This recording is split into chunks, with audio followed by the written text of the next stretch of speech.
Alright, hello everyone in RD2L watching this video. If you're not in RD2L or don't know what RD2L is, I actually don't know how you found this video. But feel free to stick around. Regardless, I'm Patch, and welcome to the first installment, I guess, of Noob News. I'd like to quickly shout out to everyone that knows me. So, hey Charple, and Curbs. Everyone else watching this video, I'll give you a quick little background about who I am and why you should actually listen to my opinion. Or I guess why you shouldn't. I'll try to do this really fast. Here we go. I started playing Dota 2 in 2012, was taught by two 6K players, calibrated at 2.5K MMR when it was first introduced into the game, grinded it down to 2.2K, and never played ranked matchmaking again for about 2 years. I attended TI6 this last year, decided I wanted to become a caster or an analyst, but first I want to get better at Dota, which introduced me to RD2L via a post on subreddit Dota 2. I learned a lot last season, ask anyone that was on Protected Curry, but I really like analyzing games and data, so I decided to make these videos. Thanks for putting up with that intro, and now it's time to talk about some Dota, boys! I'm sorry, I'll never do that again. So, let's talk about this week's matches. First off, I'd like to start by saying that I'm going to try to look at these games as an unbiased third party, as if both teams were paying me to coach them on their mistakes and their fuck-ups and tell them why they're bad. So let's get into it. Okay, let's see. I took notes here on who played who.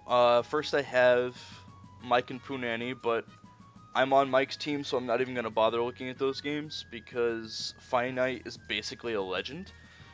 So we're going to go to... Next I have... Beastwoods Get Off My Lawn versus Mr. Matthews. I actually don't know if that's how you pronounce it. Mr. Matthews Feedstack. But actually, yeah, these games aren't even worth talking about either, because Curry is actually a waste of a first pick. I mean, the dude can't even hit the same target that he uses Abyssal on. Like, come on, dude. Read some Dota 2 posts, maybe that'll teach you something. Alright, next, let's actually get into this instead of memeing. I have Beep Beep, I'm a Jeep, which is Tree's team. Oh, fuck, I love the song. Versus Mochajava's Hofstrat, and I think this is game 1. What are the match IDs on these? This is game 1. So, the first thing I want to talk about is the fact that we have a PL pick. Hold on, run that back a little bit. We have a PL last pick into a Carolina. 10 seconds remaining. 5 seconds remaining. This is actually so bad. They have so many ways to not only crowd control everyone else on this team, but you pick it into someone who's just gonna blast your illusions every single fight. You don't even need a fully channeled Coddle charge to do it. And Dragon Slave, I'm pretty sure, clears all of them regardless. I'm sorry. Maybe he had a plan here. I don't know. Let's see. I need that to stop real quick. Alright, so let me show you why you lost instead of just shitting on the draft. We have this play here. Let me skip ahead to, it's about 16 minutes. Okay, so it happens around here. So we have a big fight, or not a big fight. We have a little skirmish here at this tower. I need to pause this and put it on free camera because that's going to trigger me. Alright, so we have this happening here. And Radiant takes his tier 1. They take a few heroes into tier 1. And if I put this a little bit forward, I know there's hotkeys for that, but I'm rushed. I'm recording this on Sunday, and my goal is to have it up Sunday night.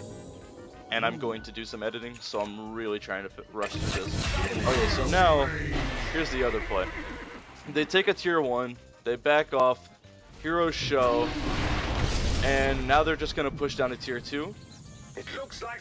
And this was kind of honestly what started this landslide of victory, because they take this tier 2 and Mochajava's team never really recovers from this deficit.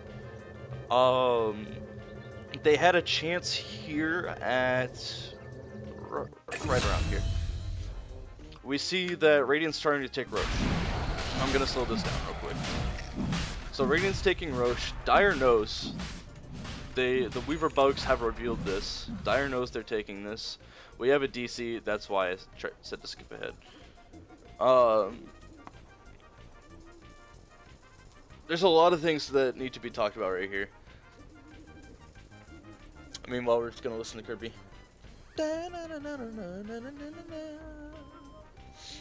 The all chat during pauses in RD2L, I think is my favorite thing in the world. Okay, here we go. Now back to it. Alright. So we have this Roche fight happening. Shaman's coming forward. This, first of all, this is really bad. Shaman should not be that far out.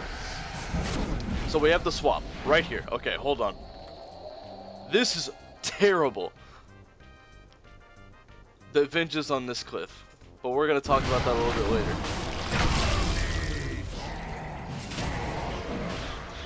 So this is just... This starts out as a terrible fight for Dire. Starts to turn into a really good fight for Dire. My goddess wished you dead. We kind of back off a little bit. We reset.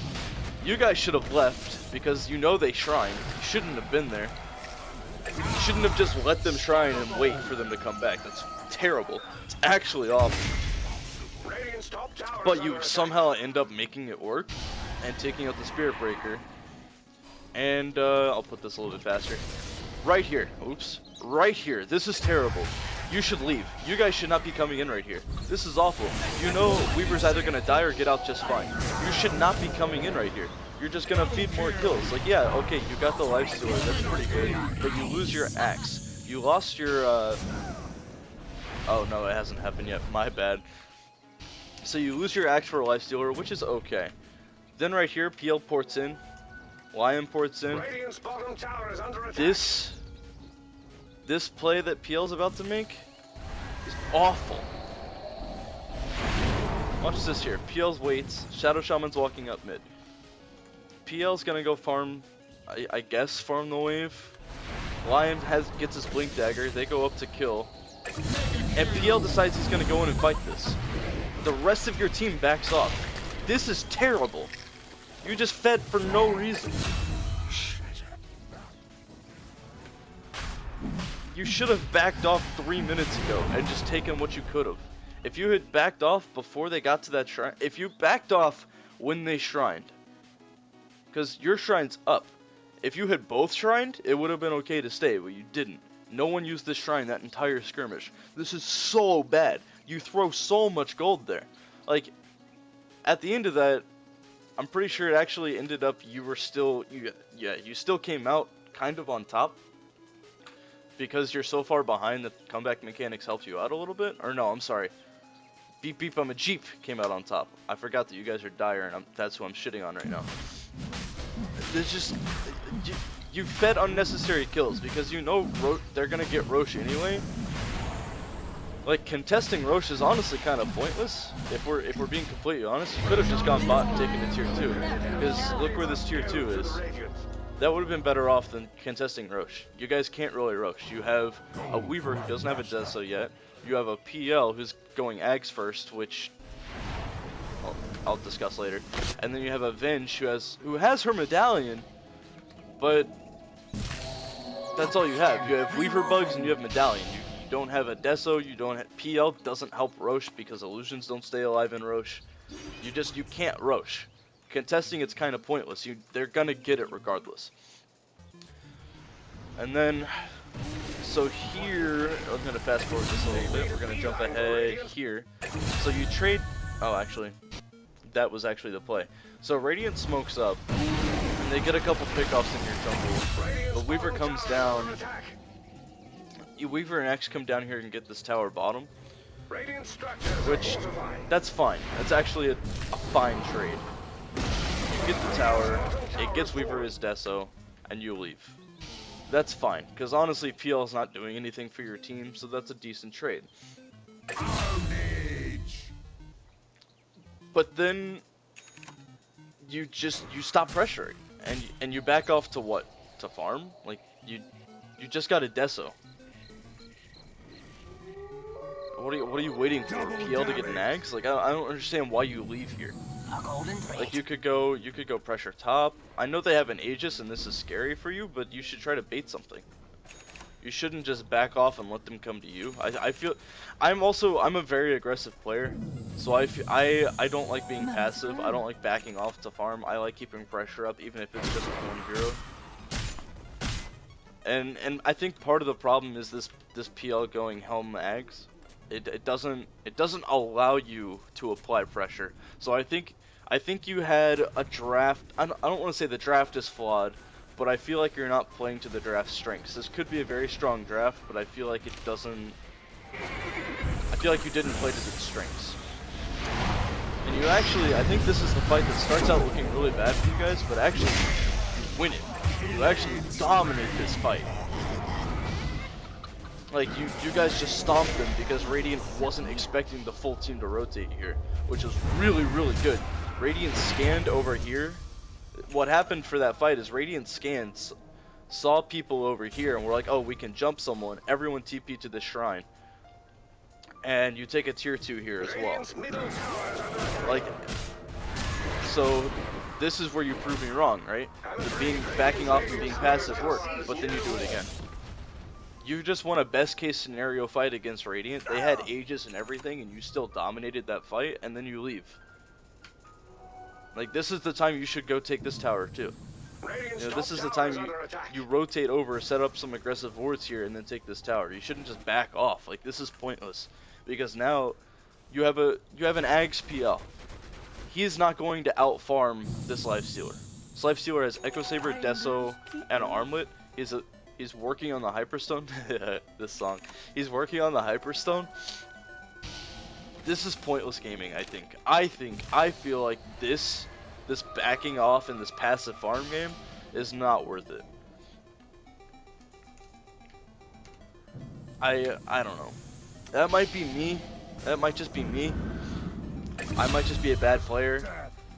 But you can't do this. Because as soon as someone shows in lane, you die. The Axe just shows in lane to farm, and then he gets dumpstered by Axe and Lifestealer. You saw this, or Spirit Breaker Lifestealer. You saw the Lifestealer Spirit Breaker combo coming because of this ward, but it didn't matter. You know, even with that vision, it didn't matter. Axe still got picked off. So what are you waiting for? You know, now you have the.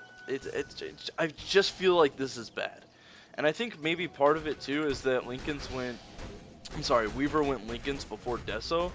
When you had an Ags Rush PL, which came really late. Like I feel like you just didn't, you weren't able to, your draft is very mid-game, and you weren't able to dominate the mid-game because of your item progression. I think that's the problem. That's what I'm gonna say. And let me fast forward a little bit, there's another really good thing that happens for Dire. You had a lot of, basically, this is the game of missed opportunities, I think, for Dire. Let me go fast forward a little bit. It's at 39. Okay, so it's right here. Venge gets picked off. So Radiant feels super safe to push this. Fast forward. Fast forward. Okay, you see them kill that ward. You see the movements they're making. However, it's about to be daytime, so they feel confident. They go here, you get the Lina picked off, which is pretty big. It's not daytime. Lina buys back, which is big. Your Shaman buys back, which is fucking, who gives a shit. And that's actually a really cool interaction. I've never seen that before. So, you burn the Aegis, which is pretty fucking big. Your Venge dies again, that's just Venge things. And I'll just fast forward this because it's really not an exciting fight. It's way too long and drawn out. But you end up like losing people, but just like, I don't know, you lose people, but you catch people out as they're retreating, which is good. A gift from the goddess. and you're not able to capitalize off it. I'm sorry for that pause. I was looking down at my script. You kill people as they back out, which is really good. You kill the Lifestealer and the Spirit Breaker, which means it's safe to go push lanes out, and no one does. So, like, you have 2 people in the jungle right now. Lifestealer's still dead. You have 2 people in the jungle. That was about 30 seconds at ×2 speed of 2 people being dead. And you didn't do anything with it. I feel like you had opportunities, Mochajava, and you guys just didn't capitalize. So that's something to look at going forward. Next I have Ruby's Fluffy Touchtail versus Wisp's Ameriburgers. No bullshit. Okay. Wisp's team is hands down my favorite this season. Solely because the dude has Wisp in his name, which is by far my favorite hero. I mean, my Twitch handle is that IO guy. Not only that, but Ruby got fucking steamrolled. GG easy 2-0 bitches. I'm actually not gonna talk about those games because they got dumpstered. It was actually embarrassing. I'm not gonna embarrass you. Next I have Pablo's PP versus Greed Zesty, whatever the fuck they are. This game is okay. So I'm pretty much just gonna talk about Terpcasl this game. I'm gonna let you guys in on how I basically prepared for this video. Prepare for battle. Because there's a lot of games that I had to watch. I went through and watched all these games pretty much like this. It's ×16 speed, kind of skipping through, just seeing how the game went, looking for kill streaks, looking for, you know, patterns. Although I didn't do it for every game, the way I decided on which games I was going to do it for was by actually looking at the graph and seeing, okay, how did this game go? Was it an absolute domination? Was it back and forth? Was there a comeback? What happened? And most of the games I'm talking about today are going to be, most of the games I'm ever going to talk about are going to be comeback games or really close games that have one-sided play. And I'm going to talk about those plays. This game was kind of a steamroll for most of it, until there's a play. I actually passed it up. Coming up right here. Okay, there's a play coming up right here where, okay, Radiant's pushing. Radiant, it's 24 minutes. Radiant's trying to push high ground. Lifestealer's 3k ahead in net worth. That's a pretty big lead for 20 minutes. Radiant as a team almost has 10k net worth. But Terpcasl is a freaking god. Watch this play. Terp gets a double kill, or no, he gets him down, forces the shallow grave. Orbs TP is out of the fight while his team's able to do things. And if we fast forward a little bit, we see he runs back up mid. No thanks. He runs back up mid and gets more kills. Terp's a freaking god. Gets a dominating streak after TPing out and coming back in. Look at this swing. Look at that. Look at this swing. Terp's a god at this game. But here's why you lost, okay? Radiant's ahead, right? He dumpsters that fight. And then we're gonna fast forward to... oh, well, that's actually way too far. Somewhere around here. Come on. This song is way too slow for what's happening. Okay. It's gonna put me to sleep. Alright, so we farm up the map a little bit. And, okay, I'll slow down. It's coming up right here. So Radiant smokes down here. Put it at ×2. Yeah, drawing on the map. It's actually Venge. I think, drawing on the map. So Radiant smokes, okay? Put this a little fast.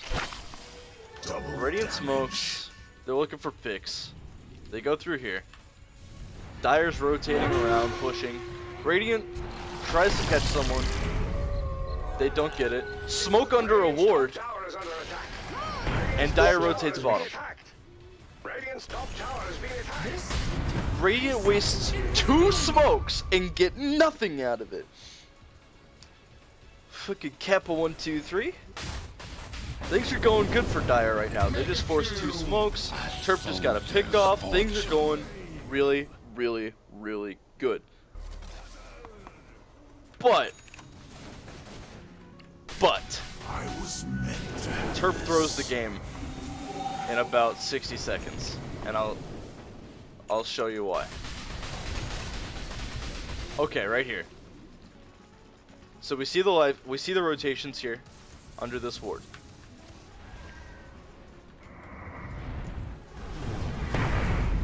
We see Sniper here under this ward, right? So they know Sniper's not with the team, but they know LC and Lifestealer are, because you see them under this ward here. You see the LC, you see Lifestealer farming that, you know he's in the area. It's nighttime, I know you can only see about right here, but you just saw them mid. And this is this moment here. Okay? Let's take in our information. Oops, that's not the button I wanted.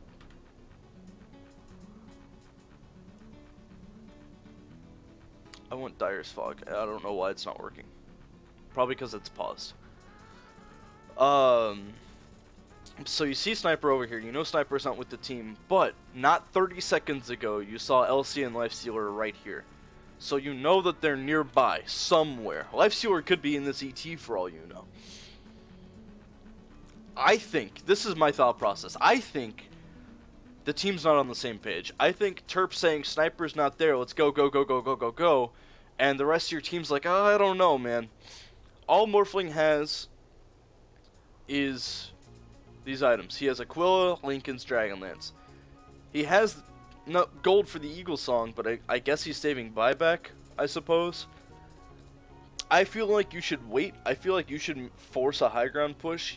I don't think you should go on this. That's me. You have a Venge who doesn't have Force Staff or Glimmer, so Venge, all she can do is swap. That's it.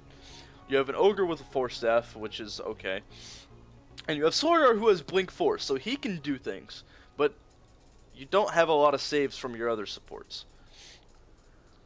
I think, no, you're not on the same page. That's the feeling I get. Terp goes in here and immediately gets jumped. He doesn't get the OD, he gets jumped. And he loses cool. He still dies even with the Venge swap. Your supports aren't able to save you there. You get just obliterated in this fight here. Morphling goes, you go down, Morphling goes down, Venge goes down. I'm pretty sure more people die here too. No, these guys are able to get out. It looks like they're going after Dire's middle tower. But yeah, after that you just lose this game. Like there's a little bit of fighting left, but you just lose this game. It's definitely a misplay, but I'm not gonna chalk it up to Terp being bad, because Terp's obviously a god. I think it is just, okay, yeah, I love doing that. I think you just weren't on the same page. I think that was a miscommunication, and I think it was a miscommunication, again, something to look at going forward. In game 2, kind of the same thing happens. It's the same situation, you're behind. Terp makes a big play. I'm sorry, Lapsed God makes a big play with an RP. And I'm gonna show it, actually, just so everyone knows what I'm talking about. Oh yeah, right here. So previous to this, Dire looked around for a gank and couldn't get it. And so now they're like, fuck it, we'll just push high ground, right? So here's what happens. Lapsed is a god, gets a 2-man RP, pulls back, into the rock, into the eclipse, like, into magnetize, just everything went right for you guys here.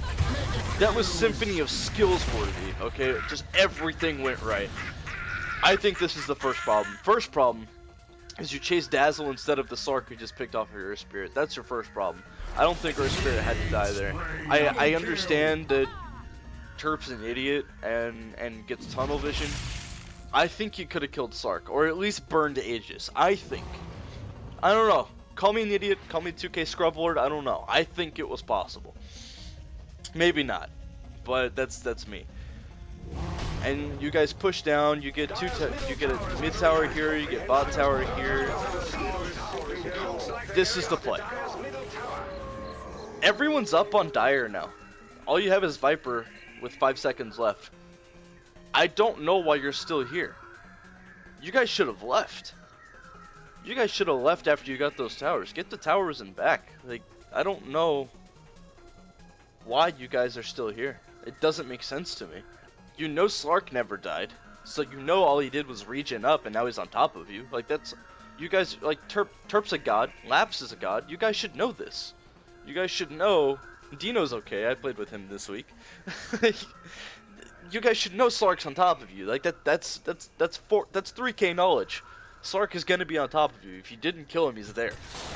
I don't know why you guys are here.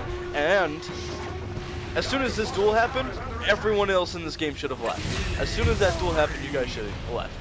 There was no saving that duel. This was pointless. That was absolutely pointless. Now you just bet another kill. And you just bet another kill. Like, you guys are just chain shooting. It's pointless. Like, that just threw the game. You had such a good chance. You got 2 towers. Like, you guys had 2 towers. Like, look at that. You started bringing it back. That was a 5K swing almost right there. Taking those 2 towers. And then you threw. And gave them a 2400 swing. All of your ults are down. You know you can't defend. You couldn't fight there because all your ults are down. You should have gotten the towers and backed. I don't understand why you did that. Like, both games, it seems to me like you guys, you're behind. You catch them on a mistake. And then you get way too excited and underestimate the lead that your enemy has. That's the feeling I get. I think you just underestimate your enemy's leads, or the deficit that you've put yourselves in, thus creating this overexcitement to go in. At least that's how I feel. Alright, next on the chopping block is Bennyman's Gilmore Girls versus Zordlov 6 Sports, BBTM's team. So let me, not the store, of course I have it. Rip wallet. Let's go. Oh, that's right. These games, there wasn't a lot to talk about. Yeah, there wasn't a lot to talk about in this game. The first game, it looked like Bennyman drafted counter picks. Is this it? Yeah. So it looked to me like Bennyman drafted counter picks. You know, they drafted Coddle. There was immediate return Night Stalker. They drafted Earthshaker. There was an immediate return Rubik. Like, it looked like they were trying to counter pick, and it gave 6 Sports a hard time, clearly, but ultimately 6 Sports was the better team. Just hands down. Like, they just are. They're just the better team. Zordlov is a pretty good player. And then game 2, they actually drafted real picks and just kind of got steamrolled. Let me show the graph here.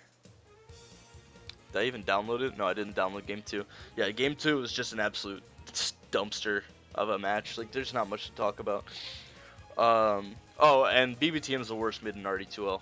Hashtag not my captain. Okay, next I have Hopes Give 'em the Business versus Mr. Clean's Cleaning Ladies. Again, there's not a lot to say about these games. Game 1, Cleaning Ladies lost. And in my opinion, I think it came down to the draft, honest to God. I think Cleaning Ladies are the better team. I think they have the better players. But I think game 1, they just had a weaker draft, and they got punished for it. Like, I think it was good in theory, because game 1, they had the Spirit Breaker Lifestealer, which is actually seems to be very common in the RD2L meta. Looking at the picks, I can go over that at the end of the video, though. But yeah, it's just a weak draft, and they just couldn't make it happen. Game 2, they had a stronger draft, albeit difficult to pull off, I think. Which can be shown here at 3840. There's a fight. Yes, there's a Roche fight coming up. Fast forward a little bit. So there's a Roche fight about to happen, and I say that Cleaning Ladies are the better team, but I'm obviously wrong because of this play right here. Centaur blinks in and gets first hit bash. So clearly, Hope's the better team, and they lost because they didn't want it enough. Captain Pride. In all honesty, I think Cleaning Ladies lost game 1 due to their draft. I think it was just a weak draft. Game 2, they had a stronger draft. I think it was a little bit harder to pull off than Hope's draft. But in the end, they were the better players, so they were able to come out on top. Trade 1-1 for those guys. Yeah, okay, so that's almost everything. I just have 2 issues that I really want to talk about. And these have less to do with the game itself and more to do with RD2L as a league. First I want to talk about is this clip, and I think everyone knows what I'm going to talk about just based on the teams here. This clip right here. This is the first thing I want to talk about.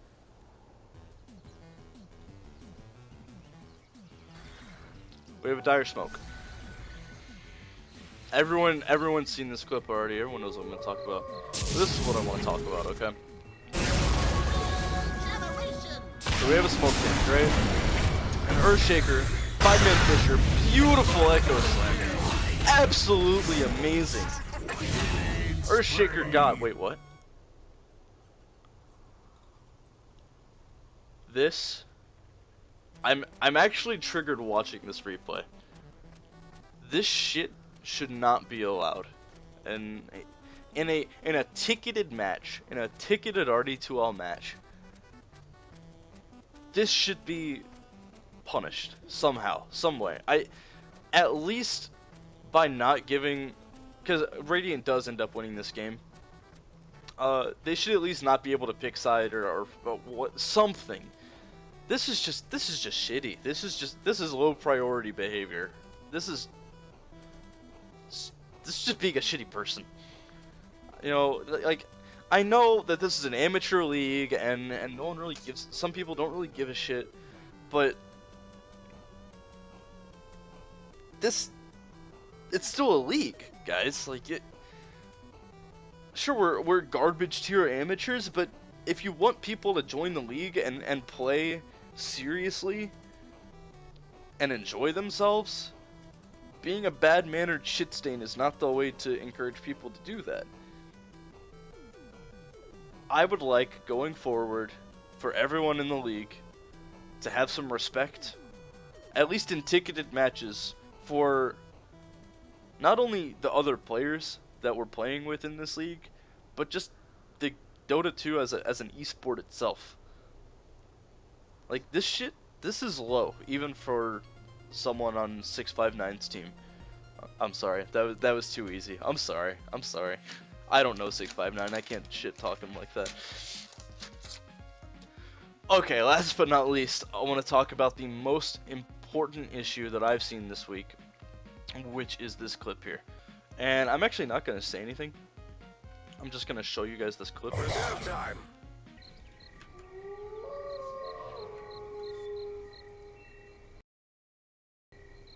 It looks like they're going after Dire's middle tower. Invisibility. I'll take that. Oh, what a good song.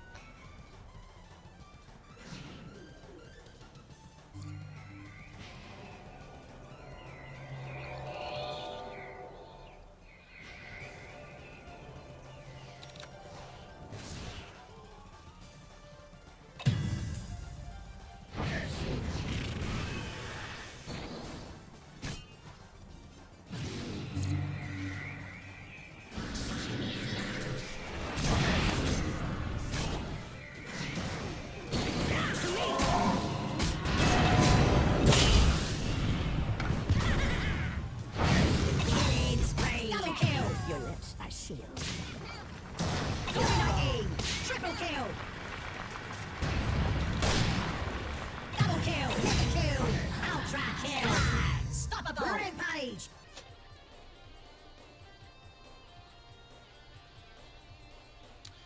Let's stop abusing the Dire team. Please don't let silencers get rampages 12 minutes into the game. Especially when it's cooked crab. Like, we don't need his ego any bigger. Alright, so that's all I wanted to talk about. Thanks for watching the video, guys. Sorry for this being so cringy and questionable quality. I was a little rushed to do this. I only got this idea to make this video on like Thursday. Today's Sunday. Took me a few days to go through, do all my research and watch the games, etc. Please let me know if you like this video or if you have any suggestions for me going forward. If the suggestion is to stop, guess what? Too late. I'm already making excuse me. I'm already making installment number 2. Doing that by, I mean, I've already written my segment for Beastwood, so have fun with that. Anyway, thanks for watching, guys. Take it easy and good luck on, I guess I'll put this up Monday, so good luck today on everyone's matches.